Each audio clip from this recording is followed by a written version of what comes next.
এসএটির উদ্যোগে শনিবার কৃষ্ণপুর বিধানসভার বেশ কয়েকটি গ্রামে ত্রাণ সামগ্রী বিতরণ করা হয়।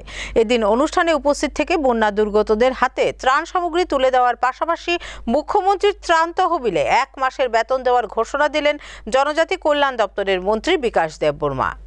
শনিবার অ্যাসোসিয়েশন অব ইঞ্জিনিয়ার তথা এসেট এর উদ্যোগে কৃষ্ণপুর বিধানসভার মাইগঙ্গা, দক্ষিণ কৃষ্ণপুর এবং লক্ষ্মীপুর পঞ্চায়েত এলাকার বন্যা দুর্গতদের মধ্যে প্রয়োজনীয় খাদ্য ও বিভিন্ন সামগ্রী প্রদান করা হয়। এই অনুষ্ঠানে উপস্থিত থেকে বন্যা দুর্গতদের হাতে ত্রাণ সামগ্রী তুলে দিলেন জনজাতি কল্যাণ দপ্তরের মন্ত্রী বিকাশ দেববর্মা। অনুষ্ঠানে এক্সিকিউটিভ ইঞ্জিনিয়ার, মহকুমা শাসক সহ অন্যান্য ইঞ্জিনিয়াররা উপস্থিত ছিলেন। এদিন ইঞ্জিনিয়ারদের পক্ষ থেকে একদিনের বেতন দিয়ে এই সাহায্য প্রদান করা হয়। অনুষ্ঠানে আলোচনা করতে গিয়ে প্রথমে এই ধরনের কর্মসূচি গ্রহণ করার জন্য ইঞ্জিনিয়ারদের ধন্যবাদ জানান মন্ত্রী বিকাশ দেববর্মা।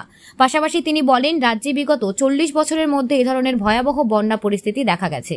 রাজ্যে অনেক মানুষ ক্ষতিগ্রস্ত, তাই সবাইকে ক্ষতিগ্রস্তদের সাহায্যে এগিয়ে আসার আবেদন করেন তিনি। পাশাপাশি মুখ্যমন্ত্রীর ত্রাণ তহবিলে 1 মাসের বেতন দেওয়ার ঘোষণা দেন জনজাতি কল্যাণ দপ্তরের মন্ত্রী বিকাশ দেববর্মা।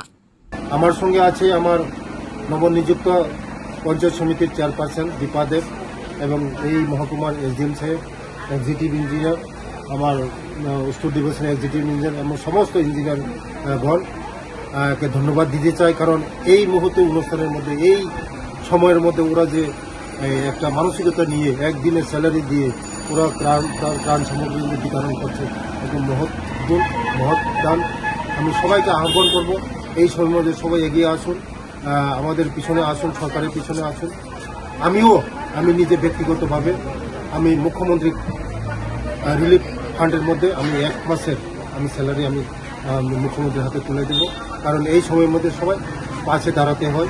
কারণ এই 40 বছরে এমন বন্যা হয়নি। কারণ এই এত বিপদ বন্যা হয়ে